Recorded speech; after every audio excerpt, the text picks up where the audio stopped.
Thanks, Ross. Good morning, everybody. Well, excited the week's finally here. This is always a fun week. You get the rivalry game, back on the national stage, and it's what we got this week. So, it's fun to be a part of it. I think Shane's done an outstanding job. He and his whole staff. I mean, they're playing with a ton of confidence. Coming in here with a 5-game winning streak. They're 8-3, and really they're 5 points away from being 10-1. So it's a really good football team. Offensively they've gotten better and better. The quarterback as a first-year starter has just like our guy last year. You saw Cade get better as the season went. That's what you've seen with Sellers. But as good a 1-2 combination as you're going to see out there with he and the running back. Really create a lot of problems running the football. I mean, they do a great job in executing their scheme. I think the OL has the same thing. They've had some new people this year. They've gotten better on this 5-game winning streak as they've moved forward. Playmakers have emerged. Their receivers, they had some new pieces there the early part of the season, and those guys have really come on. I mean, 6 and 8 and 14 and 3, all those guys are making plays. Big-bodied guys. So I just think they've done a nice job. Really, schematically and just improving throughout the year. And again, they are playing right now to me as well as anybody, playing with a ton of confidence, and again, executing at a high level, and playing with a lot of belief. And then defensively, I think it's as good as we've seen. I mean, they're a great defense. A lot of this is pretty much mostly the same guys that we played against last year. Those guys have been around there forever inside. They got one new backer in there, pretty much the same secondary guys. But them two ends are a problem. Those guys have really created some destruction on that side. The Kennard kid, I believe that's how you say it, 5, great player. He's leading them in sacks and TFLs, and the young freshman is second, right behind him. So 2 very disruptive guys. They all play hard. They run to the ball. So it's a good football team, across the board, and it should be a heck of a game. It should be a great game, and again, it's great for I think our state and this rivalry to have it's the highest ranked rivalry game in college football this year. So it's a great stage for both schools, and look forward to competing in it. Any questions? Got Grace here today. What's up? Sporting a ring. You married? Yes. Okay. Yes. All right. I thought you'd given up on us. No, I just moved. It just moved. You moved on up to bigger and better things. And, must be a big game. They got Grace down here. So a lot of Sellers' success comes when the play breaks down. He's able to get out of the pocket, defenders bounce off of him. How dangerous have you seen him be when he's able to create? Real dangerous. I mean, you don't have to go back very far. But then the Missouri game, right? I mean, that game's probably over if they sack him. I mean, it'd have been, I can't remember if that was second or third down, but it would have been like, 3rd and 100. And somehow he gets out of that sack and finds an open guy, and it's a huge play. That's what he does. That's today's game. I mean, if you don't have a quarterback who can make plays like that, you're at a disadvantage. That's what everybody's trying to find and recruit, is guys that can on paper, you got them, but you don't. And that's kind of who he is. I mean, he can really make a lot of plays. And they obviously their scheme is gonna accentuate his skills between he and that running back. I mean, it's they got a lot of quarterback counter, a lot of swap zone, a lot of influence swap zone with option, kind of like what we saw last week with the dive and the tight end coming across with the bluff out to block, and then he's pulling it if the end squeezing, and now he's on the edge, and he's got an option guy. It's a lot going on, and then when he does drop back, a lot of play action off of that, a lot of boots, a lot of RPOs, a lot of screen game. But when he does drop back, if you don't cage him up and he gets on the edge, you better cover those guys forever, because he creates a lot of big plays. again, throwing it and running it. I mean, and he's just I think he's a really good player, and he seems like a great kid. He seems like a great leader, and you can kind of see that in how the guys play around him. So he's a problem. He's a real problem. As you mentioned, Missouri had an opportunity for a sack. How hard is it to get him on the ground from what you've seen just overall? Yeah. And is it just because he's just strong and just big, strong dude? Yeah, he's 242 pounds and can really run. I mean, he's fast. He's big. He's a big kid. So it's just hard to tackle him. I mean, he doesn't go down easy. And this is 6'3", 242 pounds, and can run the way he runs. I mean, and by the way, he's got something on his right shoulder here that can rip it down the field while he's running. I mean, it just puts a lot of pressure on you. So that's why they've had a lot of success. They got a great quarterback play and a great run game. And when you have that, you got a chance to be successful when you can play good defense. That's how we've won around here forever. Being able to run the ball, great quarterback play, and being really good on defense. So he's just physically a very gifted young man, big, strong, and can break tackles. He's got the physical strength, and he's just gained his confidence, as he's gone through the year, and he's gained some experience. He's not a first-year starter at this point. I mean, he's in game 12. How would you kind of grade how the offensive line has done in kind of these mismatched groups last few weeks, and how do you feel about the health of stuff this week? They've done outstanding. We've won. We're 3-0 with a hodgepodge. So, I mean, they've just all stepped up. I mean, like I said, Blake Miller hasn't played left tackle since high school, and all of a sudden he's had to go and start and play, 2 basically full games at left tackle. It's been good. Trent Howard has really saved us. He's come through for us once again. I guess he's just our November savior. It's two years in a row he's had to really step up. Harris Sewell, same thing. But we came into this season really feeling great about our depth. I mean, we felt, and it's come through for us. I mean, we needed it. I mean, because we looked at the 5 guys that started the season, and Sadler and Harris and Trent is guys that have all starter experience, and that wasn't even counting Linthicum. So it's really saved us, that type of depth, because we're not just feeling. I mean, these guys have played and they got experience. Harris started some games last year, got a ton of experience. Obviously, Trent and his experience last year helped his confidence. The biggest challenge was at tackle, and then especially with, because we felt really good about tackle, so we played Mason earlier in the year, and then we're down to 1 game, so trying to hold him to give us another good option. So they've done a nice job. I guess Marcus has been out a couple games, but do you still feel comfortable with him playing tackle if he were to be available, or would you like Marcus Tate? Oh, Marcus. Oh, yeah, Marcus, absolutely. He played left tackle, right tackle, left guard, right guard. I trust Marcus totally. I mean, he would have been our first move had he been available. Was that, Virginia Tech when Tristan went down. So, I mean, that'd have been the first move. He'd have been out there, and boom, we'd have put Harris in there, but didn't have him. Where are they first? Where's Tristan at as far as this week? Tristan and Marcus are trending in a good spot, but as we sit right here today, I feel pretty good about them. But Tuesdays, Wednesday practices, I mean, you got to go practice, and especially those guys because they've been out a couple games. I mean, so we got to go compete today, and so hopefully we can get through these next couple practices and be ready to go. But they got to go do it these next couple days. But training in a good spot.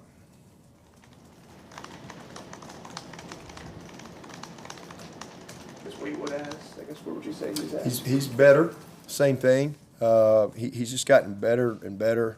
I mean, it was bad. I mean, it was really, really bad. But it just took long time to loosen up to where he could even walk. And then how it drained in his leg, it just set him back with all the fluid and stuff. But he actually was able to practice yesterday, and he should get better each day. He should be getting a little bit better as he's able to run around now and move around, but still not 100%, but he was able to practice. Dabo, I from Ohio, so I'm very comfortable with the Ohio State-Michigan rivalry. That's kind of what I grew up on. But being Which one here, are you? Huh? Which one are you? Ohio State. Well, Okay. technically Michigan State, but that's Okay. a long story. Okay. But so coming here and like covering this rivalry for the past 3 years, I've really kind of understood the difference in this one. And I was wondering if you could share an experience or like a moment that kind of showcases the intensity and the difference of this rivalry. From Ohio State, Michigan? Yeah, or from other rivalries. I mean, you know, I've only been. I mean, I was in the Alabama Auburn game. I was a player or coach in 13 of those, but I grew up in the state. So my first 18 years of life, you know, from the time I could even know what was going on, you know, it was Roll Tide, and you had to pick a side, and you know, it was a very heated rivalry, and you just lived and died with it, you know, every year, and you just hated to go back to school if you lost, and you know, and you couldn't wait to go if you won. You know, that's just kind of how I grew up, and then all of a sudden I'm a part of it, and that was just a real dream come true for me, to play in those games, to coach in those games. It's fun when you win. It's brutally painful when you lose, but man, it's awesome to be in the fight. It's awesome to be a part of it and to know what that experience feels like. And so that rivalry is very similar but different as well. But for me personally, you know, when I came to Clemson, and I've said this many times, I didn't really know what to expect. Obviously, I'd never lived anywhere but Alabama. I was 33 when I moved here, and I'd never lived anywhere but Alabama. That's all I knew. And when I came up here, I figured out pretty quick that, okay, well, this is just like being back at home, because when I was at Alabama and you're recruiting that state, just like here, you're recruiting this, there's no pro sports. It's all about high school football and college football. And you're either one or the other. And it's just, and you hear about it every day, and it affects everything, families, you name it. It's like, oh, you go for Auburn, okay. You know, it's just always that. And when I came up here and I put a Clemson shirt on, and people don't even know who the heck I am. They don't know anything about me. And I'd go to my first school, you know, in my recruiting area, and man, oh, it's Clemson. They don't even know me. You know, they just see the logo. Well, I'm like, well, this is going to be just like back at home. And and then you go to other places and it's like, oh my God, Clemson's here. Same thing. They don't know me, but they're excited because I'm wearing a Clemson logo. So I just think that was very natural for me when I came up here to be a part of it. Very natural. No pro sports. Man, it's just, you know, I think it's very similar from that standpoint. But there is an intensity in this game that is I think, unique. I mean, it really is. So, you know, we're not in the same conference. Alabama Auburn's in the same conference. They were in the same division forever, right? But it's bragging rights. That's what it comes down to. But it means a lot to the people in this state, and you live with it. Every game is personal, you know. But I've never had many people walk up to me in a grocery store and say, you know, hey, I can't believe you lost to Pittsburgh, you know, or whatever. But you lose to the Gamecocks, you're going to hear it every day, and vice versa. And that's just the way it is. So that's why it's a rivalry game. And it goes back a long time. It's one of the oldest out there. This is my it's my 22nd season at Clemson, but it's my 21st Clemson, South Carolina game because we didn't play in 20.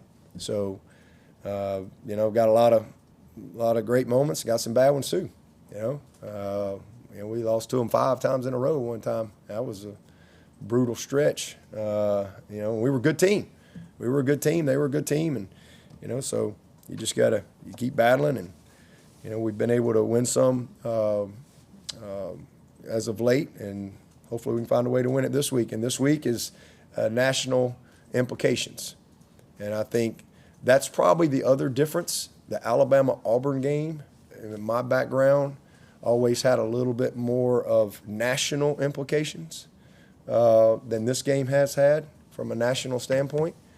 But that's different this year. This is the game that's got a lot of national implications. That one down there is just going to be bragging rights. So this one's got a lot of national noise to it. So should be an awesome environment, and two really good teams that have had really good years that all want to win, and we've got to find a way to get it done. How do you handle that with your team? Obviously, they're going to know this, but do you talk about it? Do you mention it at all? And then, you don't have to look too far back to say, hey, 2 years ago, we were kind of in this spot, and they knocked us out. They sure did. Sure did. You got to do the things it takes to win. That's what you focus on. You don't focus on outcomes. You focus on what you got to do to get those outcomes. And if you go back to that game 2 years ago, we're 144-4 when we have a lead into the fourth quarter since 2011. Well, and you go, well, what were those 4 you lost? Well, it was the national championship was one of them in 2015. One of them was this game. One of those 4 was this game right here. We had a fumbled punt return. We had a fumbled kick return. Lost 2 possessions, and you end up getting beat by 1 point. So, hey, man, you got to do what winning requires. That's what I always tell these guys. I mean, we got to plan to win, and if you look at the times that we've won, you can even like the 5-game stretch that we lost 5 in a row. Turnover margin was 15-3. Well, that's a recipe of getting beat. 15 turnovers to their 3. We lost in 13. We were better than them in 13. We had 6 turnovers. 6. And still had a chance to win. That's the famous, Spurrier call, when he called me like, I don't know why y'all turn that ball over against us. Y'all don't ever y'all just turn it over. I don't know why. I'm like, no crap. I don't know why either. So that was one of a famous moment. Sunday call from Spurrier. But that's been the key. I mean, to win games like this, you got to win the turnover margin. That's what it comes down to. That's what championship football comes down to. And you got to win the line of scrimmage. You got to be able to stop the run. You got to be able to run the football, because that's how you create explosives. That's how you minimize explosives. And then you got to find a way to make a difference in special teams. And if you look at the game last year, that's how we won last year. We won the special teams. We made a bunch of field goals. We ran the ball effectively, and we were able to, stop the run.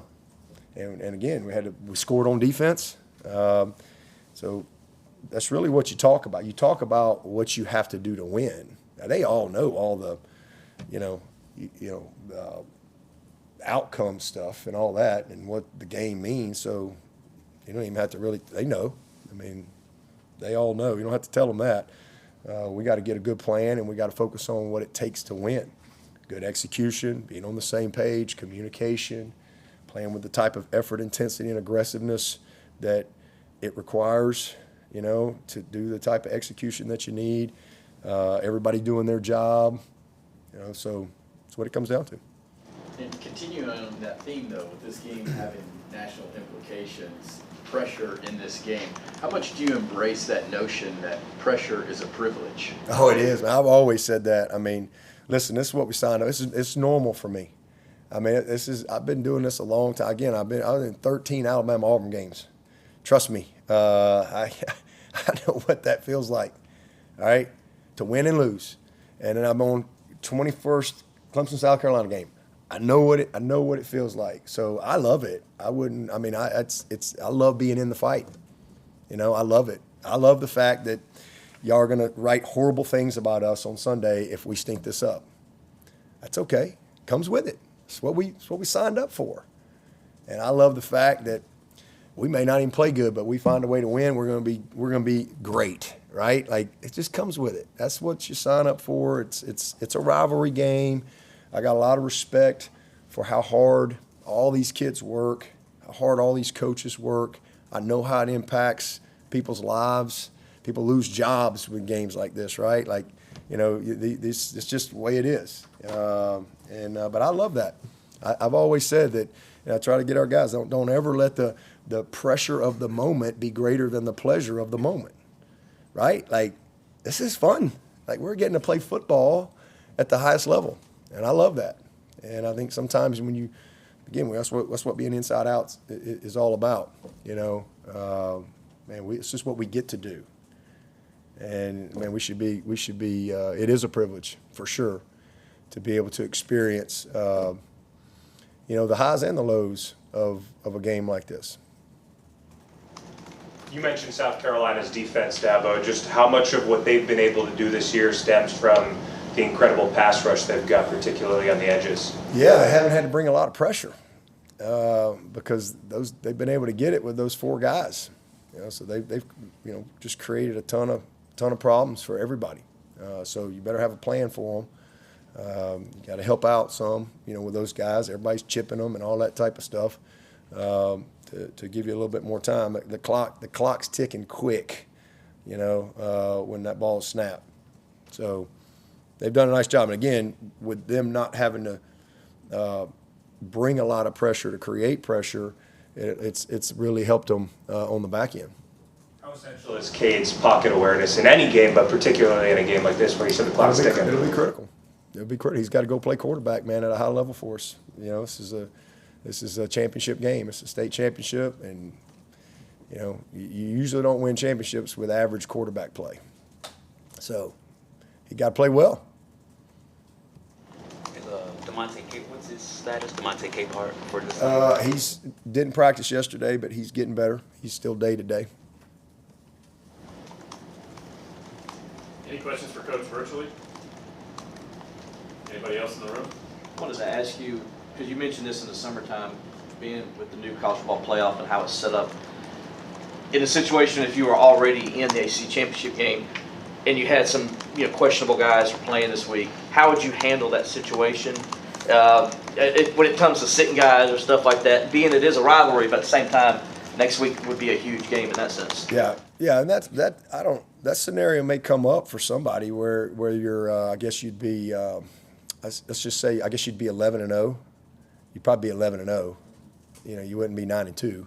But if you're 11-0 and you're in that game already next week, and you're in the game for sure, that's a question that I think probably is going to get answered somewhere out there. But I know for me, one of our goals, specific goals, season and goal of its own, is to win the state championship.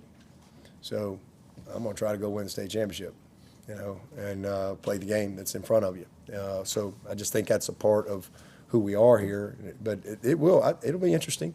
I could see that happening. You see that at all the pro levels, and it may get there. Because then all of a sudden, if you're playing, whoever, and let's just say that last game they're 4-7, right? And you got Trevor Lawrence out there, and he rolls his ankle. Now he's out, and we saw how that affected Florida State last year, right? So, people are probably mad. Well, why'd you play him? So it's you see it in the pros all the time when they know they're in the playoff already, and they still got a game to play. They just don't play those guys. A lot of them. Some may play a few series just to kind of keep them in rhythm, but a lot of times they don't play them. But those are just – I hope I get that opportunity. I look forward to that. Sign me up for 11-0. You see a lot of similarities with what Beamer has been doing in South Carolina, the way he's building his program, to the way you built here. You both were walk-on receivers at your respective schools. He hypes a lot. You hyped a lot when you were building your program, just trying to build up your players and build up the positivity around the program. Have you had a chance to kind of look at what he's done and see any similarities to what you did in your first 4 years in building this program? The only thing I can tell you is I've known Shane way before he was the South Carolina coach. And, we've always been friends. I think, the biggest similarity is he believes in his players. He believes in his people. He's a positive, optimistic guy. I've always tried to be that way in my life. And, and I think he's just a good person. He's got a great wife, just like I got a great wife. That's shout out to both of them, because trust me, he nor I would be where we are without those two. And but you know, as far as how they run their program and all that stuff, I'm not in tune to the inner workings of, you know, how he operates daily. I don't know all that. I just know he's a great guy and he's a good person. And I mean, he's got a great perspective. You know, again, I think he believes in himself and he believes in his decisions and he believes in his people and he's an optimistic guy. I think that's probably similarities. But I've always believed when I got this job, I mean, there's a lot of things that we hadn't done. And listen, I better believe in myself because there wasn't a lot of belief in me outside of Terry Don Phillips and our president and our board.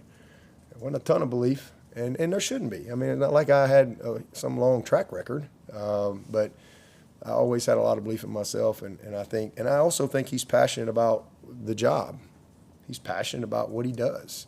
He loves the job. He loves football. So do I. And he loves where he's doing it. So do I.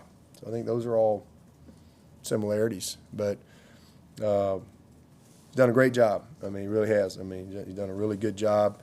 And, I'm happy for him. Coach, Clemson has sent some emails out to people about the way that we're changing the NIL landscape, 110 society, how critical the next 7 months are, and then how critical it will be July 1. What are your thoughts on that? And in your words, how critical, is it right now? Well, it's critical, but, not a lot of people don't really, I think, understand kind of the dynamics of where we are right now. I've said many times, I mean, we're kind of in the fourth quarter. We're in the back 20% of insanity. And, we've got some normalcy in this new world, coming, but rev share doesn't start till July 1. And so right now it's just wacky land.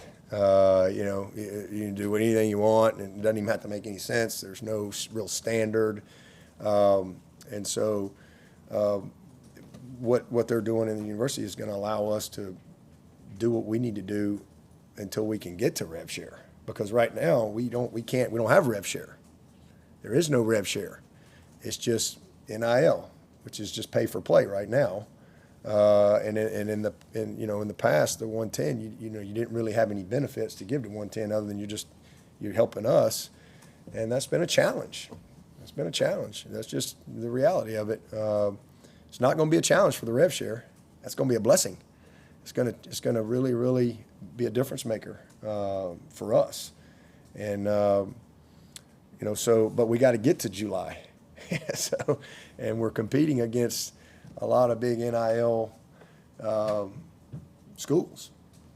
And that just IPTAY, people understand giving IPTAY and they get points and they get credit and all that stuff. Now it's worked out to where you still you're going to get all that. So it's critical to be able to that they've created this partnership to where you can get the points, you can get the credit, you can do all this, because it's the only way we're going to be able to compete between now and July. And so that's going to be important, because you best believe you're gonna have some challenges, and we need to have rev share conversations now, not in July. We know what the number is. We know what the number is, and you can't spend a penny more and you can't spend a penny less. And it's going to be third-party regulated, which is going to be really good. But it's each school and how you divide it up amongst your team, and that'll be based on what your roster looks like, right? I mean, if you got a big senior starter group back, well, obviously you're going to have most of your rev share in that group. Other guys, you got to spread it out as far as you can. And some years you guys have graduated and you're going to have more money maybe for acquisition. That's always part of it. But a situation like this year, well, we don't have many spots. We just don't have many. We don't have many spots, and we can't. You can't go to 105 in January. We don't have many spots. We have very few. Now again, maybe we'll have some guys leave that we don't know, and we create some spots. I don't know, but it's just where we are right now. We always anticipate a few guys maybe that want to play more that might move on, but So, but we need to be able to have conversations about what the rev share looks like now as opposed to July. And everybody's dealing with the same thing. But the NIL part's been a challenge. But now with being able to get points and all that, that's going to really help us between now and July. So we need everybody's support in that for sure. And it's what we got to do, to compete the way we need to compete till we get there. What you need also, I know you're saying until you get to the rev sharing, but also in certain situations thereafter as well, wouldn't that NIL be also important in that situation? Yeah, but the NIL is going to be different come July. It's going to have to meet a standard. Right now, there's no standard. You just, hey Chappell, how you doing? And he can give me $20 million. There's no standard. But come July, there's going to have to be a standard, and that's why we went out and hired ESM.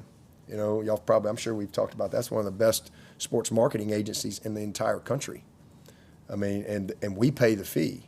And so that NIL will still be there, and it can stack on top of the rev share, but it has to meet a standard. And if it doesn't meet a standard, then you're going to get penalized, and they're going to take money from your rev share. So it's not just pay for play anymore. It's going to be true NIL. And again, it will have to meet an actual standard. And again, all third-party regulated, which I think is going to be really, really good for everyone. So, because not everybody, is going, like right now, I mean, anybody could get anything they want NIL-wise, but that will be different. So the rev share will be the critical piece, and the NIL will have to be meet a true standard. And again, there's a lot of regulation that's going to be coming about with that. So that'll be a positive, but it's not going away. It's going to change how it's managed. Talk about a need for conversations. Do you have an idea of what percentage yet of the $20.5 million? Yeah, ain't nobody gonna have more money than Clemson. Nobody. For the first time ever. So that'll be good. That'll be good. Scholarship-wise, do you know? Scholarships are the same. They don't go away. The scholarship you're talking about. That's an institution decision, and there's still conversations that are happening, league offices and all that stuff. But everybody's going to 105, and it is what it is there.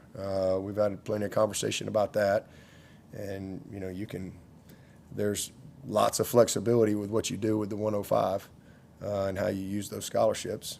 But you could, you could stay at 85 and rev share guys more. Everybody's going to be at 105 one way or another. Or you can just scholarship. The scholarship's a big deal. That's a big deal.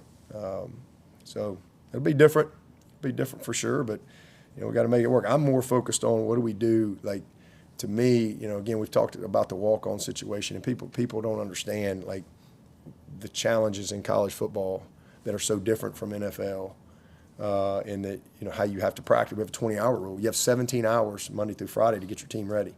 And when you walk out on the practice field, you're really limited in your time. And so you have to be very efficient. And so that's why the walk-ons have always been so important, because you have scout teams.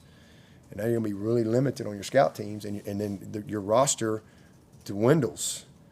Injuries, stuff, and you can't just put anybody at left guard, right? And so, I'm hoping that, there will be maybe some changes that might come around somewhere along the way. Maybe we don't have to cut to 105 until the first game. That would be great. I don't know if that'll happen or not. I'm just spitballing pie in the sky here. That would be a great thing. So at least you then could at least have plenty of people that can practice, because there's kids all over this campus that want to be a part of your team. They do want to come practice. The women's basketball team, they got 6-7 guys that practice every day. That's what they do. They're students here, and they come serve their classmates. And so I don't know why that's a problem.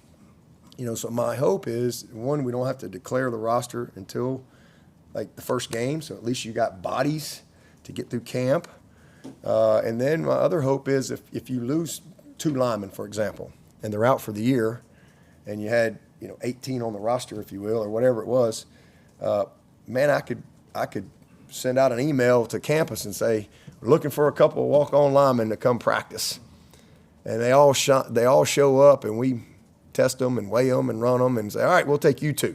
And they just come and you're on your scout team. That way you can always be at that 105, you know. And why is that a problem? As long as they're in school, as long as they're here, you know. No great player, Sammy Watkins isn't going to come and just hang out on campus and wait for you to call him. Oh, okay, yeah. No, it's not. Nobody's stashing players.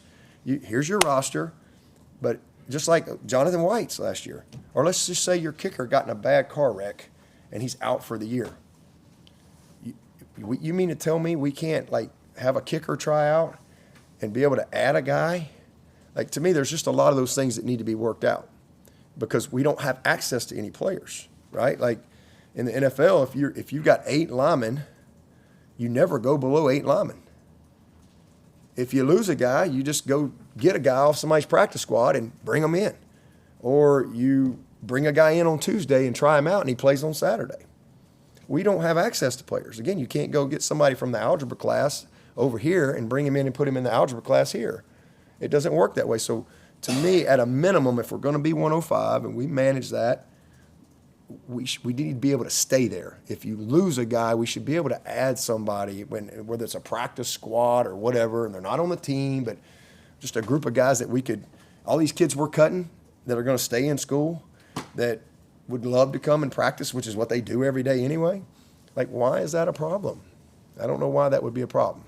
As long as, you know, again, you kind of, I don't know, maybe it's an IR, maybe it's, okay, this guy's out 2 weeks, so you can come practice 2 weeks. You're a scout team guy, whatever.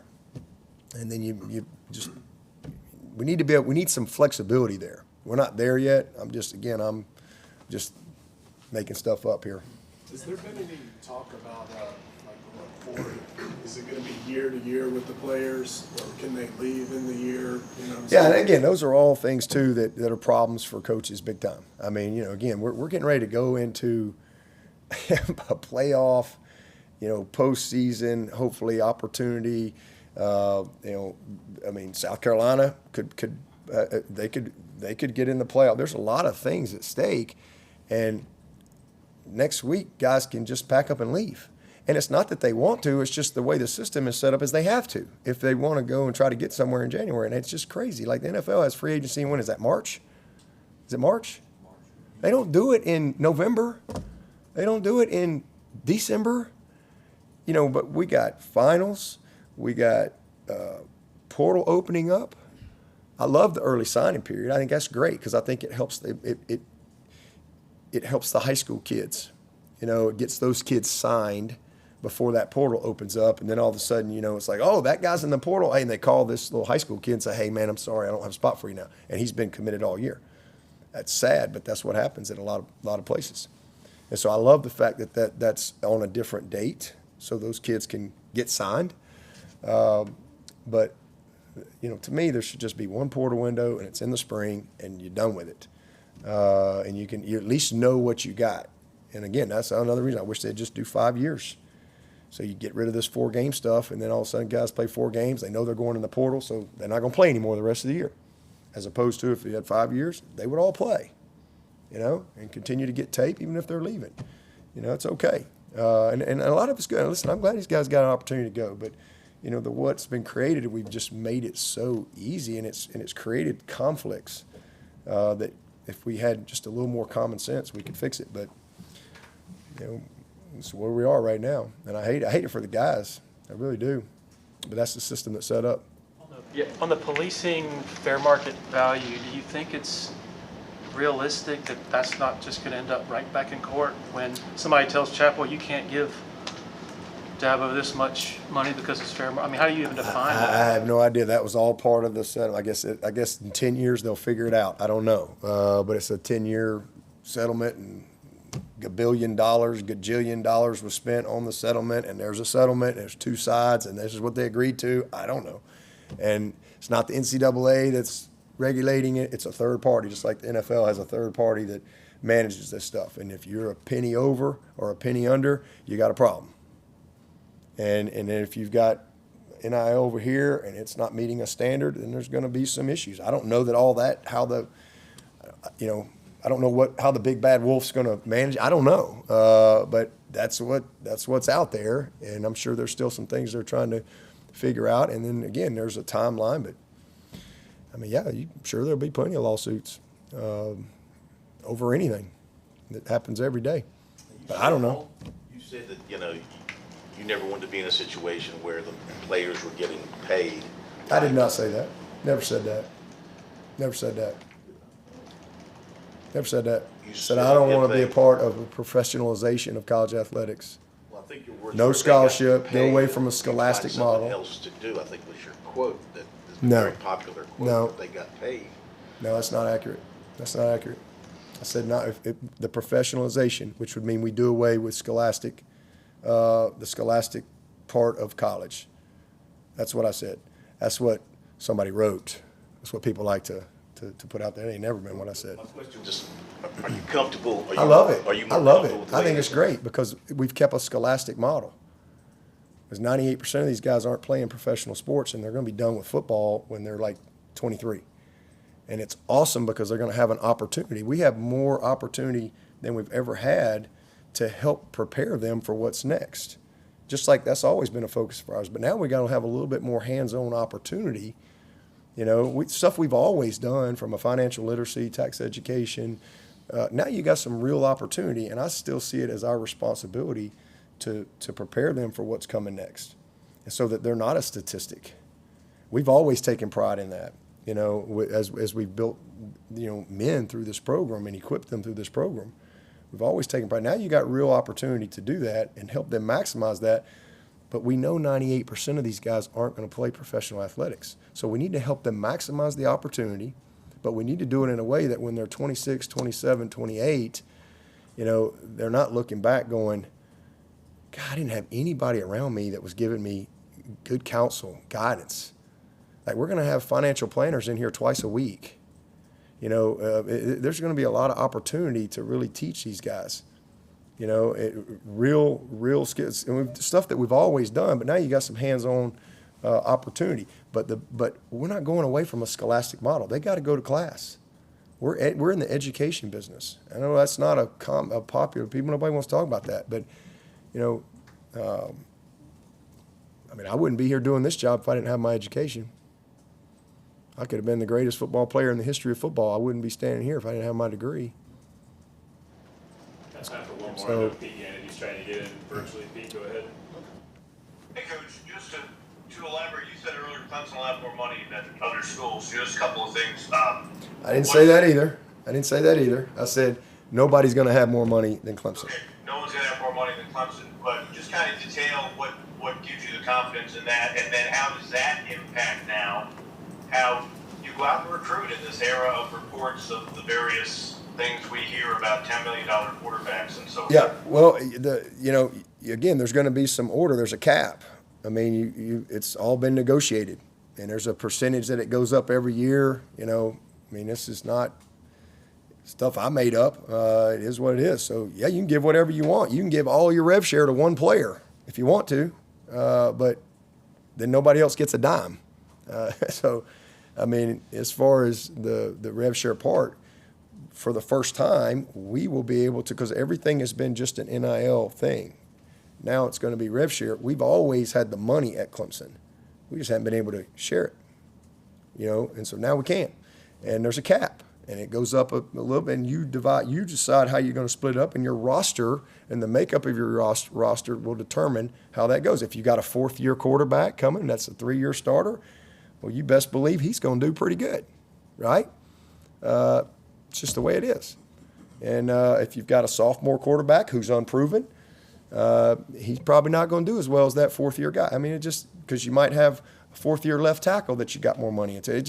Those are decisions that you have to make year to year, but everybody will have the same money. And when I say nobody's going to have more money than Clemson, that's because of the commitment from our administration. Because if you understand the lawsuit, the settlement, there's a pile of money, and that's for everyone, right? So it's a local decision on how schools divide that up. They could give football 5% if they're a school, and they could give basketball 95% or baseball 95%. They could divide it up how they want. That's a university deal. But at Clemson, we're going to be as good as anybody out there. Nobody will have more money than what we will have the opportunity. So that's a good thing. That's a positive. All right, we've got Blake Miller on deck, so we'll wrap up, Coach. I appreciate it. In just a moment. Thank you all. Happy Thanksgiving.